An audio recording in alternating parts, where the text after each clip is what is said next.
بسم اللہ الرحمن الرحیم۔ ایاک نعبد و ایاک نستعین۔ ہم تیری ہی عبادت کرتے ہیں، تجھ ہی سے مدد چاہتے ہیں۔ السلام علیکم۔ آپ کا اپنا چینل سنی وائس۔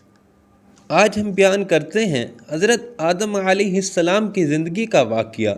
حضرت آدم علیہ السلام کی پیدائش سے پہلے اللہ تعالیٰ نے اپنے بڑے احسان کے ساتھ فرشتوں کی جماعت میں حضرت آدم علیہ السلام کی پیدائش کا ذکر کیا۔ جب ملائکہ نے یہ حکم سنا تو معلوم ہوا کہ حضرت آدم علیہ السلام اللہ تعالیٰ کا بڑا برگزیدہ بندہ ہوگا۔ اس کی پیدائش سے پہلے منادی کر دی گئی کہ یہ اللہ تعالیٰ کا نائب ہو کر زمین میں حکومت کرے گا، مگر جب فرشتوں کو یہ بھی معلوم ہوا کہ اس کا خمیرہ اور مادہ ایسے اجسام سے بنا ہوگا جن کو قوت شہویہ اور غصہ بھی لازم ہے کہ جس سے خواہ بدکاری وغیرہ اور فسادات ظہور میں آئیں گے، پھر فرشتوں کی جماعت نے نہایت عاجزی اور انکساری سے سوال کیا کہ الہی پھر ایسے کو خلیفہ بنانے کی کیا حکمت ہے؟ رہی تیری تسبیح و تقدیس کی تو اس کے لیے ہم ملائکہ موجود ہیں جن میں قوت غضبیہ اور شہویہ کا مادہ ہی نہیں۔ لیکن اللہ تعالیٰ نے فرمایا، باوجود فسادوں کے بھی جو مصلحتیں ہیں وہ میں ہی جانتا ہوں، تمہارا علم وہاں تک نہیں پہنچ سکتا۔ میں جانتا ہوں کہ ان میں انبیاء اور صدیق، شہید، عابد، زاہد اور اولیاء پیدا ہوں گے۔ حضرت ابن عباس رضی اللہ تعالی عنہ فرماتے ہیں کہ پہلے زمین پر جنات کئی ہزار سال حکومت کرتے رہے، سب زمین پر قابض تھے، حیوانات نباتات سے نفع اٹھاتے اور آسمان پر آتے جاتے تھے۔ پھر جنوں نے فساد مچایا، خون ریزی شروع کی۔ اللہ تعالیٰ نے آسمان دنیا کے فرشتوں کو حکم دیا کہ جنوں کو زمین سے دور کرو تاکہ ان کی آلودگی سے زمین پاک ہو جائے۔ پھر فرشتوں نے اللہ کے حکم کے موافق جنوں کو مار مار کر پہاڑوں اور جنگلوں جزیروں میں پہنچا دیا۔ ابلیس لعین بھی انہی میں سے تھا، اس کا نام عزازیل تھا اور علم اور عبادت کے سبب سب جنوں سے ممتاز اور الگ تھا۔ فرشتوں میں رہتا تھا اور وہ بھی فرشتوں کے ہمراہ آسمان پر گیا اور عذر بنایا کہ میں اور میری اولاد ان فسادوں میں شریک نہ تھے۔ اللہ تعالیٰ نے اس کو فرشتوں کی سفارش کے سبب سے مارنے اور نکالنے سے محفوظ رکھا۔ پھر عبادت میں زیادہ کوشش کرنی شروع کی۔ جب آسمان کی طرف سے دنیا کے فرشتوں کو کوئی حکم پہنچتا تو یہ لعین فرشتوں سے بھی پہلے اس کام کو پہنچتا اور فرشتوں کے ساتھ اس کام کو سر انجام دیتا۔ پھر آسمان میں اس کی قدر و منزلت اور زیادہ ہو گئی اور اپنے دل میں اس بات کا امیدوار ہو گیا کہ اب دنیا کی خلافت مجھے ملے گی۔ جب خدا کا حکم فرشتوں کو پہنچا، اس وقت شیطان نے جانا کہ یہ قدر و منزلت خدا مجھے نہ دے گا۔ سب بندگی اور عبادت ریاکاری کی تھی، اس لیے اس کے دل میں حسد جوش کر گیا۔ جب اللہ تعالیٰ نے حضرت آدم علیہ السلام کو پیدا کرنا چاہا تو حضرت جبرائیل علیہ السلام سے فرمایا کہ روئے زمین میں سے ہر رنگ کی مٹی، سفید، سرخ، سیاہ، شور و شری، نرم سخت میں سے ایک مشت خاک اٹھا کر لا کہ میں ایک مخلوق پیدا کرتا ہوں۔ جب حضرت جبرائیل علیہ السلام زمین کے پاس گئے اور چاہا کہ ایک مشت خاک اٹھائیں تو زمین نے پوچھا، کس واسطے اتنی مٹی کم کرتا ہے؟ حضرت جبرائیل علیہ السلام نے جواب دیا کہ اللہ تعالیٰ اس سے ایک مخلوق پیدا کرے گا جو زمین پر رہیں گے، نیک اور بد بھی ہوں گے، عقاب اور ثواب ان کے واسطے ہوگا۔ پھر زمین نے عرض کی، میں اللہ تعالیٰ کی عزت کی پناہ پکڑتی ہوں کہ تو مجھ سے مٹی نہ اٹھا، کیونکہ کچھ لوگ نافرمانی کی وجہ سے جہنم میں جلیں گے۔ حضرت جبرائیل علیہ السلام زمین کی فریاد سن کر واپس چلے گئے اور عرض کی کہ الہی زمین تیری عزت کی پناہ چاہتی ہے، میں تیرے نام کی عزت سے مٹی نہ اٹھا سکا۔ پھر اللہ تعالیٰ نے حضرت میکائیل علیہ السلام کو بھیجا، وہ بھی واپس آ گئے۔ پھر اللہ تعالیٰ نے حضرت اسرافیل علیہ السلام کو بھیجا، وہ بھی اسی طرح خالی ہاتھ واپس آ گئے۔ پھر اللہ تعالیٰ نے حضرت عزرائیل علیہ السلام کو بھیجا۔ حضرت عزرائیل علیہ السلام نے زمین کی منت و زاری نہ سنی اور کہا کہ میں اللہ تعالیٰ کے حکم کو تیری منت و زاری پر نہیں چھوڑ سکتا، میں اللہ تعالیٰ کا فرما بردار ہوں۔ ملک الموت فرشتہ مٹی لے کر واپس آ گیا۔ پھر اللہ تعالیٰ نے روحوں کے قبض کرنے کا کام اسی کے سپرد کیا۔ اللہ تعالیٰ نے فرمایا اس مشت خاک کو جہاں پر اب کعبہ مکرمہ ہے وہاں رکھو۔ پھر 40 دن اس پر بارش برسائی، 39 دن غم کی بارش اور 1 دن خوشی کی بارش برسائی۔ اسی واسطے ہر آدمی اکثر رنج و غم، فکر و اندیشہ میں مبتلا رہتا ہے اور خوشی بہت کم ہوتی ہے۔ فرشتوں نے اللہ تعالیٰ کے حکم کے مطابق اسی خاک کا گارا بنایا، پھر وہ کیچڑ خشک کیا گیا جیسا کہ کمہار برتن خشک کرتا ہے، پھر وہ برتن آواز کرتا ہے۔ پھر اس گارے کو اللہ تعالیٰ کے حکم سے وادی نعمان جو مکہ اور طائف کے راستے میں عرفات سے متصل ہے لے جا کر فرشتوں نے ڈالا۔ پھر اللہ تعالیٰ نے اپنے دست قدرت سے اس گارے سے حضرت آدم علیہ السلام کا خوبصورت قالب بنایا۔ پھر فرشتے اس قالب کو دیکھ کر حیران ہو گئے اور اس کے ارد گرد پھرتے رہتے، اور ابلیس بھی اس قالب کو دیکھنے آیا اور تعجب سے کہا کہ یہ جسم اندر سے خالی ہے اور جگہ جگہ خلل ہے، یہ بغیر سیر ہونے کے پر نہ ہوگا، اور اگر سیر ہو جائے تو پھٹ جائے گا اور چلنے پھرنے میں سست ہوگا، اس سے کوئی کام نہ ہو سکے گا۔ مگر جب سینہ بائیں طرف سے دیکھا تو کہنے لگا کہ یہ حجرہ بغیر دروازے کے ہے، میں نہیں جانتا کہ اس میں کیا چیز پوشیدہ ہے، شاید یہ وہی لطیفہ ربانی ہے کہ جس کے سبب سے خلافت کا استحقاق حاصل کرے۔ بعض روایت میں ہے کہ وہ قالب 40 سال تک وہاں ہی بے جان پڑا رہا۔ جب اللہ تعالیٰ نے چاہا تو اس قالب میں روح کو داخل ہونے کا حکم دیا۔ جب روح اللہ تعالیٰ کے حکم سے سر کی طرف سے داخل ہوئی تو جہاں جہاں تک روح پہنچتی گئی وہ خاکی بدن کو جو ٹھیکری کی طرح تھا گوشت پوشت ہڈی سے بدلتا گیا۔ جب روح سینہ تک پہنچی تو حضرت آدم علیہ السلام نے اٹھنے کا ارادہ کیا تو وہ وہیں زمین پر گر گئے۔ اللہ تعالیٰ نے فرمایا وَكَانَ الْإِنسَانُ عَجُولًا، یعنی پیدا کیا گیا انسان جلد باز۔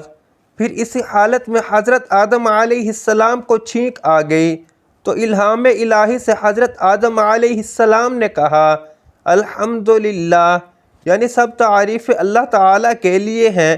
اس کے جواب میں اللہ تعالیٰ نے فرمایا یرحمک اللہ، یعنی تجھ پر اللہ تعالیٰ رحم کرے۔ اس کے بعد اللہ تعالیٰ کے حکم سے ایک فرشتہ بحث سے ایک جوڑا لایا اور حضرت آدم علیہ السلام کو خلعت الہی سے مشرف و مکرم کیا اور عزت کے تخت پر بٹھایا۔ وہ جمعۃ المبارک کا دن تھا۔ جب حضرت آدم علیہ السلام کے تمام بدن میں روح پھیل گئی تو حکم ہوا کہ فرشتوں کے پاس جا اور ان کو السلام علیکم کر، پھر دیکھ کیا جواب دیتے ہیں۔ پھر حضرت آدم علیہ السلام فرشتوں کی طرف گزرے اور کہا السلام علیکم، تو فرشتوں نے کہا وعلیکم السلام ورحمۃ اللہ وبرکاتہ۔ حکم ہوا کہ یہی کلمات تحیہ تیرے اور تیری اولاد کے لیے ہم نے مقرر کیے۔ پھر حضرت آدم علیہ السلام نے عرض کیا کہ اللہ تعالیٰ میری ذریت کیا ہے؟ فرمایا کہ تیری ذریت تیری میرے دونوں ہاتھوں میں ہے، ان دونوں ہاتھوں میں سے جس کو تو چاہے پہلے تجھ کو وہ ہاتھ دکھلاؤں۔ حضرت آدم علیہ السلام نے عرض کیا میں پہلے دایاں ہاتھ اختیار کرتا ہوں۔ پھر اللہ تعالیٰ نے اپنا قدرتی دایاں ہاتھ حضرت آدم علیہ السلام کے پشت پر پھیرا تو ان کی پشت سے جس قدر نیک بخت لوگ قیامت تک پیدا ہوں گے ان کی صورتیں حضرت آدم علیہ السلام کو دکھائیں۔ پھر دوسرا ہاتھ حضرت آدم علیہ السلام کی پشت پر پھیرا تو بدبختوں کو نکالا اور حضرت آدم علیہ السلام کو دکھلائے۔ حضرت آدم علیہ السلام نے اپنی اولاد کی صورتیں دیکھیں، ان میں بڑا فرق نظر آیا، خوبصورت اور بدصورت، لمبے قد اور چھوٹے قد، اندھے لولے وغیرہ وغیرہ۔ پھر اللہ تعالیٰ نے ان سے عہد لیا، ارشاد فرمایا کہ بتاؤ کیا میں تمہارا رب نہیں؟ سب روحیں کہنے لگیں کیوں نہیں، تو ضرور ہمارا رب ہے۔ حضرت آدم علیہ السلام کی اس فوقیت اور برتری کے بعد جب فرشتوں کو حکم دیا گیا کہ وہ حضرت آدم علیہ السلام کو سجدہ کریں، سب فرشتوں نے سجدہ کیا۔ سب سے پہلے حضرت اسرافیل علیہ السلام نے سجدہ کیا۔ اب ابلیس کا تکبر اور غرور ظاہر ہو گیا۔ اللہ تعالیٰ نے کہا اے ابلیس تو نے سجدہ کیوں نہ کیا جب کہ میں نے حکم دیا؟ کہا شیطان نے میں حضرت آدم علیہ السلام سے بہتر ہوں، مجھے پیدا کیا گیا آگ سے اور اسے پیدا کیا گیا کیچڑ سے، اس سے میں بڑا بھی ہوں اور بڑی عمر والا بھی ہوں اور قوی بھی ہوں اور مضبوط ہوں۔ آگ مٹی سے قوی ہوتی ہے۔ اللہ تعالیٰ نے فرمایا کہ نکل جا اس جگہ سے، بے شک تو راندہ کیا گیا ہے اور تیرے پر لعنت ہے قیامت تک۔ حضرت ابن عباس رضی اللہ تعالی عنہ سے روایت ہے کہ شیطان کی ڈانٹ ڈپٹ کے بعد حضرت آدم علیہ السلام کا علم ظاہر کر کے پھر ان پر اونگ ڈال دی گئی، پھر ان کی بائیں پسلی سے حضرت حوا علیہ السلام کو پیدا فرمایا۔ تفسیر عزیری میں ہے کہ فرشتوں نے حضرت آدم علیہ السلام کی پسلی کو چیر کر حضرت حوا علیہ السلام کو نکالا، پھر پسلی کو سی دیا اور حضرت آدم علیہ السلام کو خبر بھی نہ ہوئی۔ جب حضرت آدم علیہ السلام نے آنکھ کھولی تو اپنے خون اور گوشت کی وجہ سے انس اور محبت پیدا ہو گئی۔ پھر اللہ تعالیٰ کے حکم سے فرشتوں نے حضرت آدم علیہ السلام سے جناب سرور عالم صلی اللہ علیہ وآلہ وسلم پر 10 دفعہ درود شریف پڑھایا۔ پھر اللہ تعالیٰ نے انہیں حضرت آدم علیہ السلام کے نکاح میں دے دیا۔ یہ درود بی بی حوا کے حق مہر میں پڑھائی گئی۔ پھر اللہ تعالیٰ نے اپنے فضل و کرم سے ارشاد فرمایا، اے آدم علیہ السلام اطمینان سے سب کچھ کھاؤ پیو، تو اور تیری بیوی جنت میں بڑے آرام اور اطمینان سے رہو، صرف ایک درخت کے قریب نہ جاؤ، یہ بھی ایک امتحان تھا۔ توریت میں ہے کہ شیطان سانپ کے منہ میں بیٹھ کر اندر چلا گیا تھا۔ تفسیر حقانی میں ہے کہ روح بدل کر چلا گیا تھا۔ ناصح اور مشفق بن کر حضرت آدم علیہ السلام کے دل میں خطرہ ڈالا، کہنے لگا، اے آدم علیہ السلام، اس وقت تم پر بڑی مہربانی ہوئی، لیکن تمہاری حیات اور بادشاہانہ طور پر سدا رہنے کا کوئی انتظام نہیں۔ اس تمہید کے بعد کہا، لو میں تمہیں اس باغ میں ایسا درخت بتاتا ہوں کہ جس کے کھانے سے ہمیشہ جیتے رہو گے اور بے زوال سلطنت ملے گی۔ اس درخت کا نام شجرۃ الخلد ہے۔ ابن عباس رضی اللہ تعالی عنہ فرماتے ہیں کہ وہ درخت گندم کا تھا۔ تفسیر عزیری میں ہے کہ شیطان حضرت آدم علیہ السلام اور بی بی حوا علیہ السلام کے روبرو گیا، پھر کہا، تم جانتے ہو کہ تمہارا کیا انجام ہوگا، آخر تمہارے واسطے موت ہے۔ حضرت آدم علیہ السلام نے فرمایا، موت کیا چیز ہے؟ پھر شیطان نے اپنے آپ کو مرنے والے جانور کی شکل بنا کر حضرت آدم علیہ السلام اور بی بی حوا علیہ السلام کے سامنے لیٹا۔ جس طرح کے مرنے والے کی روح نکلتی ہے ویسے حالت بنا کر گرگر کرنے لگا اور ہاتھ پاؤں مارنے لگا، اسی حالت میں کہ جیسے روح نکلتی ہے۔ اس حالت کو دیکھ کر حضرت آدم علیہ السلام اور حوا علیہ السلام کے دل میں خوف پیدا ہو گیا۔ پھر شیطان نے کہا، اس حالت سے محفوظ رہنے کے واسطے یہی ایک بات ہے کہ اس درخت کا میوہ کھاؤ، پھر تم پر موت نہ آئے گی۔ شیطان نے فریب کے ساتھ قسم کھائی تو حضرت آدم علیہ السلام نے خدا کی قسم پر یقین کر لیا اور میوہ چکھا۔ پہلے تو نوری لباس پہنا ہوا تھا، ایک دوسرے کے بدن نظر نہ آتے تھے، جب کپڑے اتر گئے تو پھر ایک دوسرے کے سامنے بے پردہ ہو گئے۔ جب حضرت آدم علیہ السلام کو نکالنے کا حکم ہوا تو اللہ کے حکم سے حضرت جبرائیل علیہ السلام اور حضرت میکائیل علیہ السلام آئے، تاج کو سر سے اتارا، کمر بند کمر سے کھولا اور برہنہ کر دیا، پھر جنت کے درختوں کے پتوں سے بدن کو چھپانے لگے۔ حضرت ابن عباس رضی اللہ تعالی عنہ فرماتے ہیں کہ وہ درخت انجیر کا تھا جس سے اپنا بدن چھپا رہے تھے اور بدحواسی کی وجہ سے ادھر ادھر بھاگنے لگے۔ چونکہ حضرت آدم علیہ السلام کا قد طویل تھا اور سر کے بال لمبے اور گھنے تھے، ایک درخت کے ساتھ الجھ گئے، کہنے لگے، مجھے چھوڑ۔ درخت فوراً بول اٹھا، میں نہ چھوڑوں گا۔ پھر اللہ کی طرف سے ندا آئی کہ اے آدم علیہ السلام، کیا مجھ سے بھاگتے ہو؟ حضرت آدم علیہ السلام نے عرض کی، یا اللہ، میں تجھ سے حیا کر رہا ہوں کیونکہ میں برہنہ ہو گیا ہوں۔ اللہ تعالیٰ نے فرمایا، اے آدم علیہ السلام، میں نے تم کو جنت بخش دی تھی، صرف ایک درخت سے منع کیا تھا۔ حضرت آدم علیہ السلام نے عرض کی، اے اللہ، تیری عزت کی قسم، میرے تو گمان میں یہ بات نہ آ سکتی تھی کہ تیری قسم کھا کر کوئی جھوٹ بولے۔ خداوند کریم نے فرمایا، اب میں تم کو زمین پر اتاروں گا۔